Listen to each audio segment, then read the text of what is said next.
Hello and welcome to the Booker Prize podcast with me, Jo Hamya. And me, James Walton. And we've got a slightly unusual format for you this week because, James, you've gone off and done an episode without me. I'm so sorry, Jo. They made me do it. All it is, I went to the Times and Sunday Times Cheltenham Literature Festival, as it's officially known, a couple of weeks ago, and interviewed all 6 of the shortlisted authors for this year's Booker Prize. 3 of them live on stage and 3 of them on Zoom, but miraculously turning up from all around the world in Cheltenham Town Hall, which was packed, I think, about 1,000 people there. I mean, it's a great thing about literary festivals, really. You know, that 1,000 people turn up for an event like that, and it seemed to go all right. Yeah, it's heartwarming. I love a good literary festival. But now, actually, what I really want to ask you, James, is spill the tea. What are they like, our 6 shortlistees? How did you get on with them? How did you find them? Well, slightly awkwardly, given that we didn't like all of the books, and I was savaging a couple of them in the episodes in which we discussed the shortlist. They were all lovely, so I feel such a hypocrite. I did vaguely challenge bits that I wondered about, but obviously my job there was to just let them speak. And the thing about authors these days is they're all really good. All 6 were just terrific. I'm pretty sure that 20 years ago there'd be one shy one or one who was a bit rubbish or anything. It's sort of part of being an author now, I think, is that you're just good at that. And they all were, and they were lovely. And the 3 who were live on stage, which is Chetna, Maroo, and 2 of the 3 Pauls, Lynch and Murray. We had a drink afterwards in the green room, and they signed me books and everything, and it was all lovely. And I'm very sorry to Paul Lynch that I then went on to question aspects of Prophet Song when we discussed it. And I like to think that it was a successful event. Yeah. So here we go with the recording from Cheltenham Town Hall a couple of weeks ago.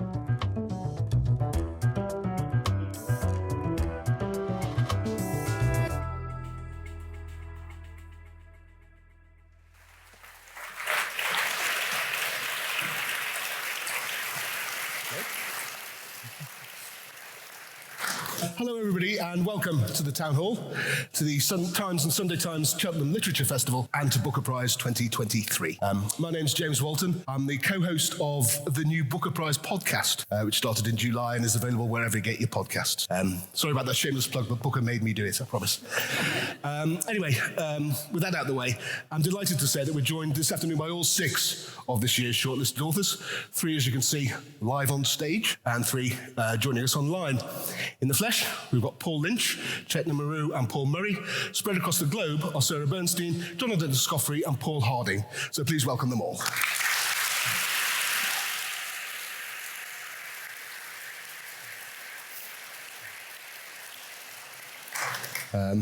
And 2 little facts about the 2023 lineup. It's a rare example of a Booker shortlist where none of the authors has been shortlisted before, and it's a unique example of a Booker shortlist where 3 of the authors are called Paul. So apologies to the authors who are going to be clapped into silence for now, but let's begin with Paul Lynch, author of Prophet Song, which is set in a near-future version of Ireland, where a totalitarian government has come to power. Which begins with something that's never terribly good in these circumstances, a knock on the door late at night by the secret police. But as well as powerfully capturing the terrifying impact of the new regime on the country, the book is also a thoroughly imagined account of the effects on a single family led by the mother, Eilish Stack, who's a terrific character. I think most readers will agree with that. But anyway, Paul, thanks so much for joining us, and congratulations. It's great to be here. On being shortlisted. Okay, so here's the first question. What made you decide to set a story of totalitarianism in Ireland? Not the most obvious choice, really, of place for that to happen, I wouldn't have thought. You know, everything we do is rationalization after the fact when you're a writer. Writing comes from the place of dream, and for me, I think it's important to talk about what I was feeling or thinking at that time in 2018 when I started writing the book. I had just reread Hermann Hesse's Steppenwolf. And there's a page in that book that I remember reading in my 20s where Harry Haller is describing Germany in 1927, this sort of sense of political unrest, the disintegration, the xenophobia on the streets, just the climate. And I remember, and he said the next war is inevitable. And I remember reading that in my 20s thinking, wow, what an extraordinary time compared to, say, the sedate 1990s when I was reading it. But when I reread it in 2018, the chill went up the back of my spine because I thought, this is actually now.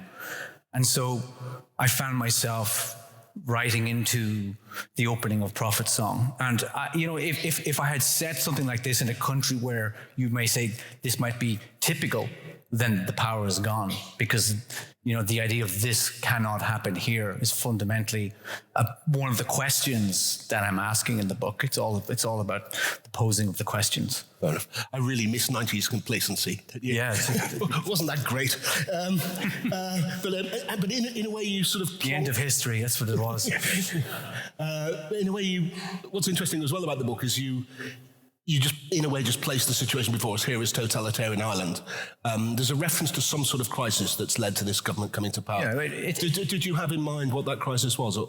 No, I mean, I was deeply interested in Syria, and I had been reading books about the Syrian problem for another project, and so that was in mind. But as I was writing, it's not totalitarian at the start. That's the thing. It's incremental. And I wanted to capture that sense of the frog boiling. I wanted to measure how change occurs and how we don't recognize the change as it's occurring. It's one of the things that I'm doing in the book.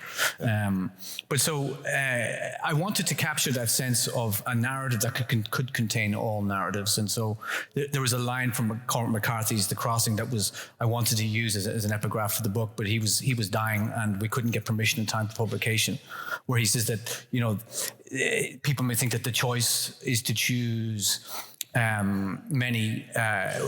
one story from many that are available, but really the choice is to make many of the one. And that's what I was trying to do, was to capture multiple political realities, multiple scenarios in the one container, which is this book.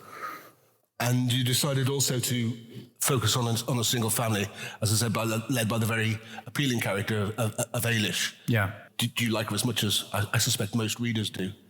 Yeah, to me, Eilish is just this typical character in her 40s who's been squeezed from every direction. This is part of, for me, the sort of intense realism of the book is so much of what might be considered dystopian often feels to me sort of paper mache world. And for me, the idea of an intense realism must come from somebody who's completely enmeshed in their lives. Her father has dementia, her teenage children have various things pulling on them, and she's got obviously Larry, who's taken by the police, and she's trying to hold all of these things together while also keeping her career. So the question of should you leave becomes an impossibility for her. How can she leave? She is completely enmeshed, and that's part of her struggle and part of who she is. You got that stuff about the history, in a way, is the story of people who leave it too late to leave. Yeah, and she has a sister in Canada who's saying to her, you need to go. It's time to get out. And she's saying, how can I go? What happens if dad falls and breaks a hip? What then? And it's that simple for her. And so this is part of the complexity of I mean, I'm interested in fiction that offers the deepest level of complexity. That's what I think we should do, is open things out and just pose questions. There are no answers in Prophet Song. It's all about the framing of the question. Okay, well, thanks so much, Paul. And next up for the in-depth treatment is Sarah Bernstein, author of Study for Obedience, whose unnamed narrator goes to an unnamed northern country to look after her oldest brother, who, not necessarily always to her benefit, she's always looked up to since she was a girl. She also has to navigate the weirdly suspicious locals, weirdly suspicious partly because she doesn't speak the language, but partly too, we gradually realise, because she's Jewish and this is a place where Jews have been persecuted. But at the same time, the narrator might not be all she seems either. I'll have to ask Sarah a bit about this. She has strange habits of, for example, making grass talisman dolls and leaving them out for the villagers to find.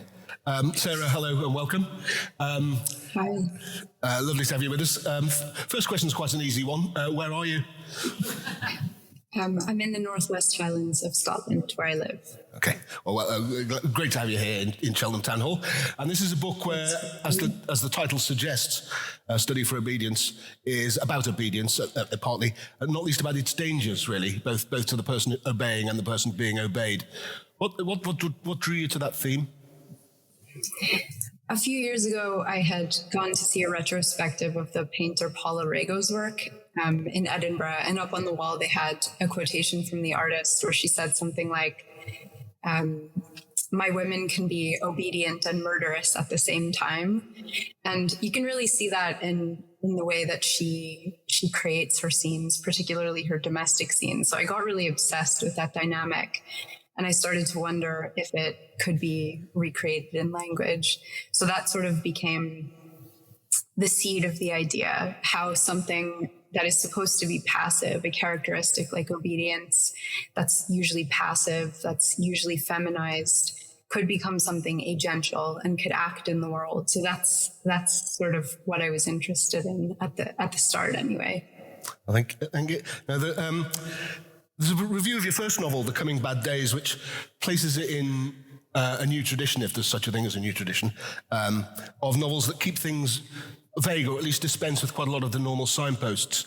So, and here too, in your second novel, we don't know the names of any of the characters, except the dog, actually, don't we? Or the country where it's taking place, or when it's taking place. It partly seems timeless, but there's references to Twitter and to Microsoft Teams and so on. Are you looking to disorientate the reader? Is that part of what you're trying to experience you're trying to produce? I think I don't think that much about the reader when I'm writing. I think what I was interested in this book anyway is to think about, rather than a kind of specific historical event, to think about the way a certain experience of history could be sort of passed down through generations, rather than, a trauma in a specific event, but seeing how somebody might embody an experience of history. In this case, it's this kind of the narrator's sense that there's a kind of catastrophe that's always just outside of the garden gate about to come get her.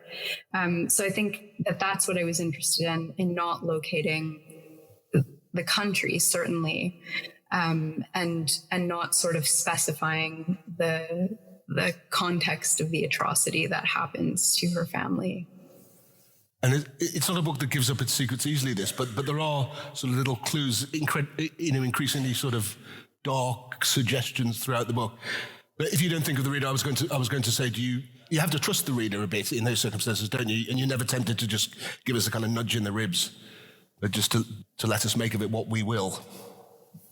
Yeah, I think so. And I think I sort of believe that once you write something, you're no longer kind of in control of its meaning, right? You're not in control of how whatever you write is going to be received, much as it might be tempting to try to control a narrative over your book. But yeah, there is a certain level of trust that I think I have for the reader. I trust that they will find their own way through the text and find points of orientation that are theirs. I mean, it does make it most intriguing. There are clues cunningly planted, I think, here and there. And one last question. We do again quite a big one, really. But it's a book that, in the end, is without simple goodies and baddies.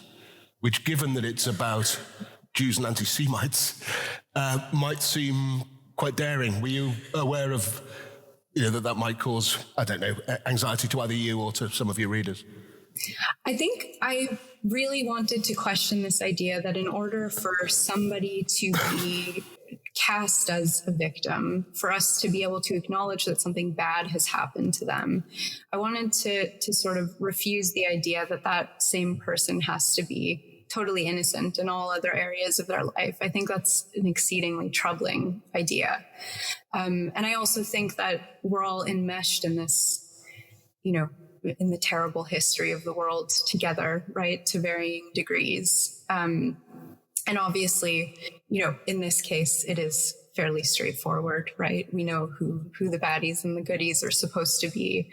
But I think the narrator feels a connection to the people, a kind of ancestral connection to these townspeople as well, that recognizes their humanity and doesn't sort of cast them beyond the realm of the human, really, because that's another way of denying the way bad things happen, I think. Yeah, no, I must say that your idea of that we always talk about innocent victims as if unless they're 100% innocent, they're somehow not victims. That is a very striking feature of the book, I think. Thank you, Sarah. We move on now to Paul Murray and his novel The Bee Sting, another book set in Ireland, but this time in a recent and recognisable recent past, where the boom years of the Celtic Tiger have given way to the financial crash, putting Dickie Barnes's car business in big trouble, and with it his entire family. wife Imelda, teenage daughter Cass, and his 12-year-old son PJ, all of whom the novel thoroughly inhabits, with their different perspectives constantly shifting, even undermining what we thought we knew. Hi, Paul. Again, thanks and congratulations to you. As I say, the Bee Sting sees the story through the eyes of all four of them, of the family. Which were the most difficult, which were the most enjoyable to inhabit, which are the most difficult to inhabit? You've got a teenage girl, 12-year-old boy, and the mum and dad. Were there any way you thought, oh, good, I'm writing about so-and-so today? Well, I went through the book linearly. So I started with Cass, and initially it was going to be all Cass's story. And she's got like a sort of a very sort of, teenage view of the world. She sees things in very black and white terms. She sees herself as the innocent victim all the time, and her parents as kind of the enemies. And her brother's probably the sweetest member of the family. Oh, he's lovely, PJ. He's the only one of the family who really believes in the family. Like everyone else, Cass and the two parents, they want to escape. Like they see the family as this kind of like negative space that they have to kind of break free from. And PJ he's the believer, who really wants them to stay together and sees like the value and the love that they've sort of, stopped being able to perceive. So I liked all the sections. I feel like you have to make a connection with each character if you're going to write the book that way. The parents, when I got to the parents sections, that's where the book sort of really changes for me and for the reader too, because the parents have a past which the kids don't really have. And from having seen the parents from the kids' perspective, which is quite sort of two-dimensional, as I say, like they just see the parents as these kind of irritating kind of cartoon figures. You suddenly realize that the parents are people and have had this trauma in their background, which is still kind of like driving their lives today. So I really sort of. I felt a lot of. I don't know if you're supposed to feel like a lot of love for your own characters, but I did really sort of feel, each one was important to me in their own way, and each section was rewarding for me to write in its own way. Yeah. There is a sense of love for the characters, but there were no spoilers. But quite a lot of terrible things happened to them all. Did you feel mean? So it's a slightly naive question, but did you think, maybe I'll just cut him a break here? I wrote a book called Skippy Dies, and in that book, Skippy dies on like page 5. So, you really have to kind of be tough with yourself, when you're writing a book. Each of them, they're all going through their own kind of individual struggle. And I felt sad for the things that were happening to them, but I really wanted to. People have hard lives, when you talk to ordinary people, the stories they tell you. I think part of my journey as a writer, as I get older, is that I've got better at just listening to people and people's stories. And if you're willing to listen, people are surprisingly willing to tell you very intimate details from their lives. And a lot of the details are just about, just difficulty, or pain or illness or death in the past that they've never got over, So that's what I was trying to get at in the book, that each of the characters has something that they feel very isolated and they feel very alone because they don't think any of the other members can understand them or help them. But we, the reader, having this sort of perspective, this overarching perspective, we can see that if they'd only talk to each other, then they could fix things, and they could move forward. And the tragedy of the book is that they're just not able to to make that leap.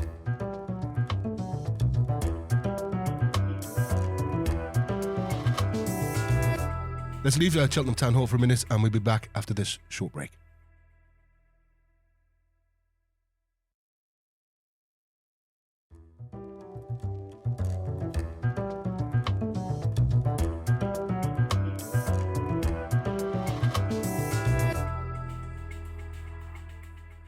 Welcome back to part 2 with James at Cheltenham.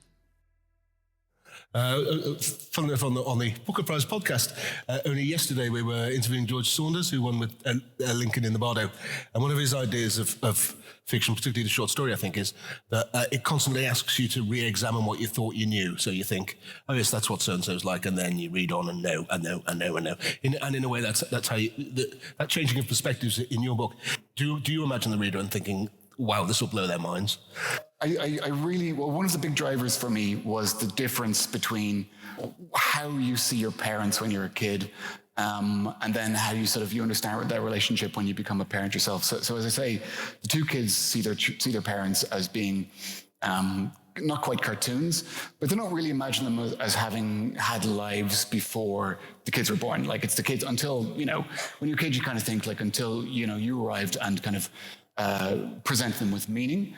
Your parents are just sort of floundering around, just growing sideburns or wearing whatever it might be.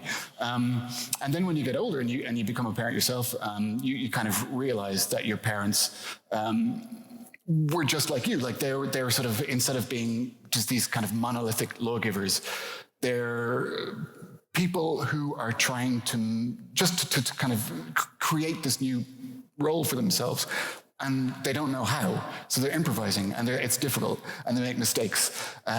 So I guess that was one of the really big kind of engines for the plot for me, was just making that flip. So you start the book thinking, wow, these parents, they're just obsessed with money, and they're sort of very superficial characters. And then when you get to their sections, it turns over, and you realize that there's a lot more going on there, and that the way the kids think and the way the kids see the world is, unbeknownst to them, actually sort of largely kind of created by the parents' worldview and what's happened to the parents. Okay, well, thanks so much, Paul. And so to a man weirdly not called Paul, which is Jonathan Escoffery's If I Survive You, which is one of the two debut books on this year's Booker Shortlist. It's a collection of interlinked stories about a Jamaican family whose parents moved to Miami in the late 1970s to escape political violence on the island. And again, we get the perspective of several family members, but the main focus is on the younger son, Trelawney, who's born in America, as he struggles to work out his identity. Hi, Jonathan. Thanks for joining us. Where are you joining us from? I'm in Oakland, California. Okay, well, now you're in Cheltenham too. If I Survive You opens with the words, "It begins with what are you?" in italics, hollowed from the perimeter of your front yard when you're 9, younger probably. And this question, what are you, reverberates throughout the book. So why is it such a hard one for Trelawney to answer? And does he ever manage to answer it, do you think? Well, in one sense, he has essentially been placed in a position where his parents haven't given him the context of an American racial identity because they don't know it. They themselves haven't emigrated from Kingston, Jamaica to the U.S. And over here, especially thinking about the 1980s, there wasn't a lot of room for bringing your kind of ethnic identity from Caribbean islands over to the United States and kind of holding on to that. A place like Jamaica, which, the national motto is out of many, one people. It's kind of a place that, the government sanctioned ideas that you're embracing this, in a sense, mixed heritage, especially if you have a mixed heritage that you maybe have your grandparents who are coming from different places, their pictures in the living room, whereas in the United States you have this more I guess boiled down kind of one drop rule for Black people, but that's not something that the parents are prepared to give Trelawney that kind of confidence in a kind of Black identity in a sense. And so, that's in a sense, that's part of it. And there's this kind of cultural, where his cultural allegiance is as someone who's been born in the United States, but is very much growing up in a Jamaican household, or how is he to kind of operate as a man in the world in a sense? That's another question that he's being asked, as he at times is kind of doubting that his father is giving him the right answers, because some of what the father believes about how to be a man in the world is not necessarily what Trelawney is believing is kind of agrees with like how you be good in the world. He's seeing the contradictions, and he's having a difficult time with it. But the book hopefully is kind of breaking down these assumptions that we have, that some of these ideas are very simple or essential. Whereas I'm hoping that the scenes, the kind of dramatization of these instances where Trelawney's being asked these questions, hopefully is giving the reader an idea that maybe things aren't, that the things that we take for granted are maybe more complex than we sometimes think. Did you think he comes to answer that question, what are you, by the end of the book, or is it always going to be a continuing struggle? I think it's going to be a continuing struggle. It's just, depending on how you look at it, it's potentially a positive, or maybe that's a tragedy that nothing changes in terms of his idea of his ability to answer that question, and maybe that's a tragic thing. On the other hand, understanding that these boxes that we're told we must fit in terms of identity, in some cases, it's possibly a very positive thing. He's a human being, so if you say he should identify as one particular thing, there's a lot of assumptions that come along with, whatever he chooses to say or what people say he is. There's a lot of, there's the stereotype that comes with that. There's the biases that come with that.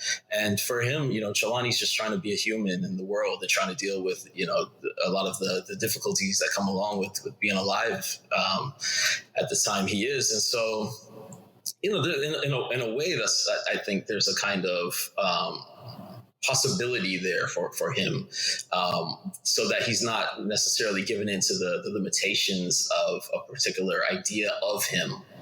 But I don't know that he comes to one particular idea of what are you. It's not necessarily a question that he believes he should be asked in the first place. Yeah, there is that. Okay, thank you. Thanks, Jonathan, very much. And so to our second debut book on the shortlist, which is Chetna Maroo's Western Lane, a deeply moving account of a bereaved family.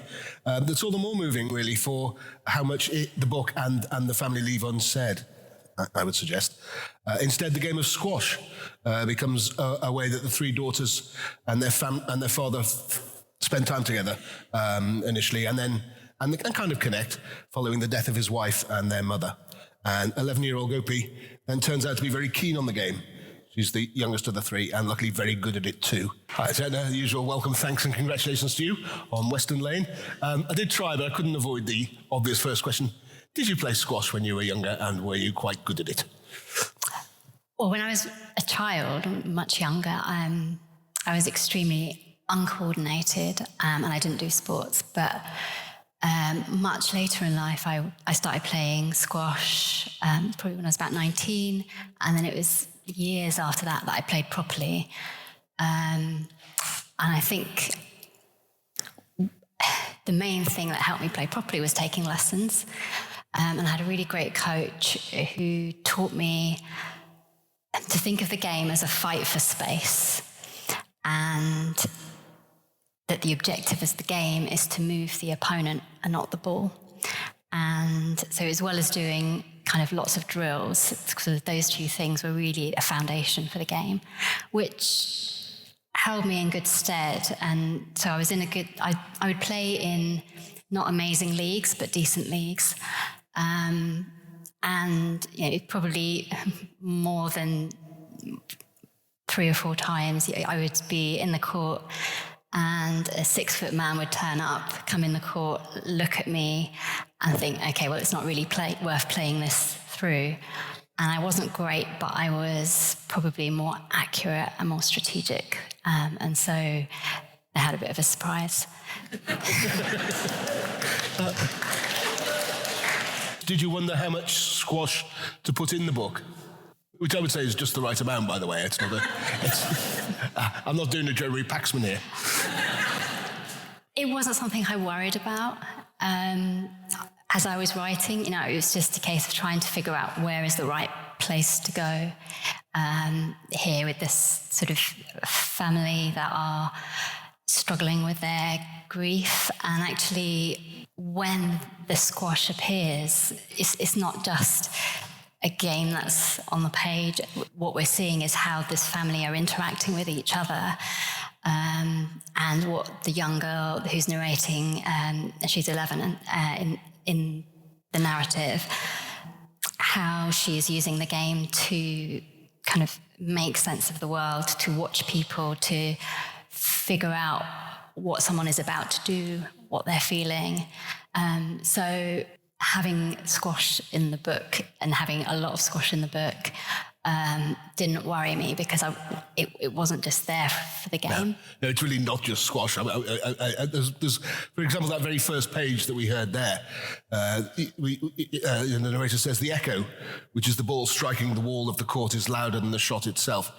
And in a way, I don't know if this is pretentious reviewese, but that's what I do, in a way that's how the book works, because the prose is quiet, it's understated, but the echo of it, the pain that's underlying it is much louder. And as I say, it's a book in a way which the family and the book leave quite a lot unsaid, but that it's very powerful to the reader. So basically what I'm saying is, how do you write about the unsaid, given that by definition you can't say it? I remember you talk about two things there. So one of the inspirations for the book, or not for the book, but when I was thinking about the book, so I had the world of the story, but I was kind of resisting writing it as a novel. And in the days before I wrote the opening, I went back to a lot of the science fiction of my childhood. And I kept going back to this one line from Slaughterhouse-Five by Kurt Vonnegut, because this moment simply is. And this idea that a moment is permanently in space, and it exists permanently in space, it sort of became the fabric of the book. And so that kind of idea of, you mentioned the reverberation, and that sort of the moment kind of reverberating through time was, I kind of had it in my head from going back to some of those books that I was reading. In terms of the unsaid, I think once I had felt my way into the mind of this 11-year-old girl in this family that is dealing with grief, it just came naturally to understand that what happens, a lot of what happens is going to be unspoken. Yeah, and yet it comes through very powerfully in the book, so thank you to you.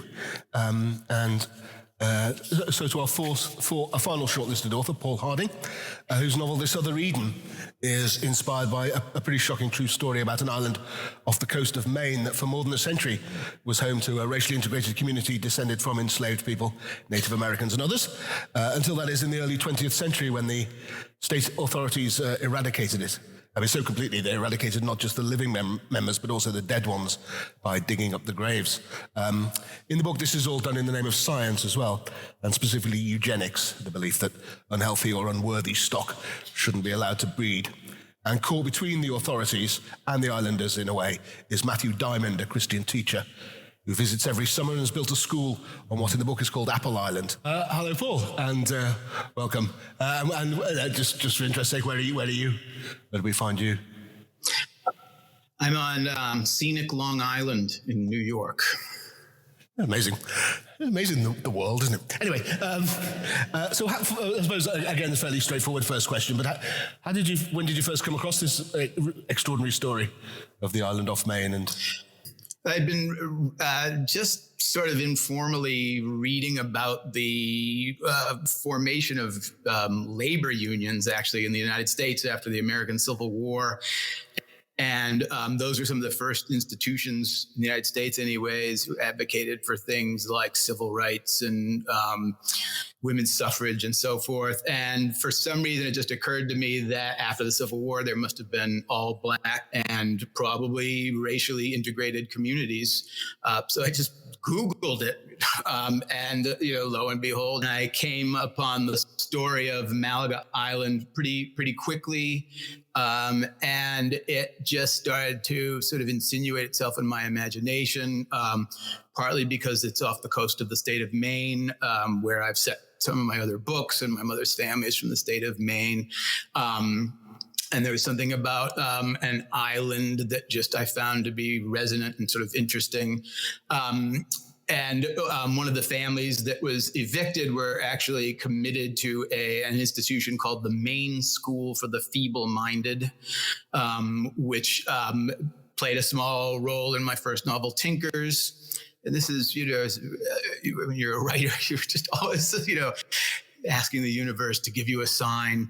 And so I was already just sort of fascinated with the story of this place and the displacement of these people. And then I found out that almost to the month, if not to the week, that the people were evicted from the island, the first International Congress for Eugenics was taking place in London. So I thought that was a pretty good sign from the universe to start imagining my way into a very highly fictionalized version of it. I wouldn't call it historical fiction per se. The sort of the documentary version of the story was mine to write. I don't have any connection with the people that live up there, the descendants. So once I knew that I was going to write about a plot and a story that was sort of inspired by those historical events, I stopped doing research. I just had read 2 or 3 articles about the island, and I stopped doing research and started just trying to work up an imagined version of a story like Malaga's. Do you think there's any danger in romanticizing the islanders? Do you think the book, were you conscious of that? Absolutely. I mean, I tried not to romanticize them. I mean, I was trying to find a balance. Like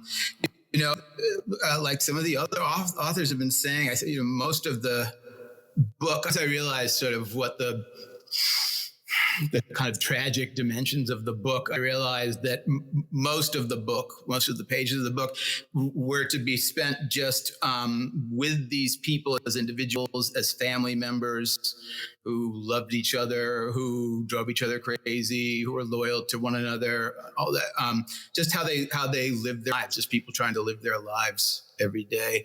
And the actual eviction and the terrible things that happened to them are probably only 5 or 10 pages in the book. I realized one of the dangers is romanticizing what happened. And another danger was to make the violence so prevalent that it became gratuitous and sensationalistic. And then sort of combination of those two terrible options would be to write the book in such a way where in the end the subject was the reader's self-righteous indignation about what happened to these people, because the true subjects of the books are those human lives, those people that are trying to just sort of make lives for themselves. Okay, thank you. And then just, so you have to be really quick on quite a complicated question, but this character Matthew Diamond, who's caught in the middle, is interesting. On the one hand, he is sort of revolted by black people, really, but he's Christian and he wants to do his best, and he's absolutely outraged by what the authorities do when that happens, and quite surprised. So do you see him as a villain, as a fool, or possibly even as a tragic figure? Well, I think I certainly, consulted my Shakespeare. With him, one of the things that I was fascinated with Shakespeare's villains, as it were, is and what I think, to the extent that I tried to make Matthew Diamond a human being with greater and worse impulses, is that he's very of his own racism, and he knows better. He's ashamed by it, and he's disgusted by it, and that seemed to be a perennial, universal, recognizable human situation is to have a bad impulse, a bigotry, and know it's terrible, but still not feel differently. So he knows what the way he knows that his prejudice is terrible, and yet he experiences it nonetheless. That's true. Well, we don't always feel the things we want to feel. That's of course true. Very interesting. Thank you very much. And our time has now run out. But let me thank most warmly then the Times and Sunday Times Cheltenham Literature Festival for having us. You all for coming, and of course Paul Lynch, Sarah Bernstein, Paul Murray, Jonathan Escoffery, Chetna Maroo, and Paul Hardy. Huge thanks and good luck to them all for November the 26th is the big day.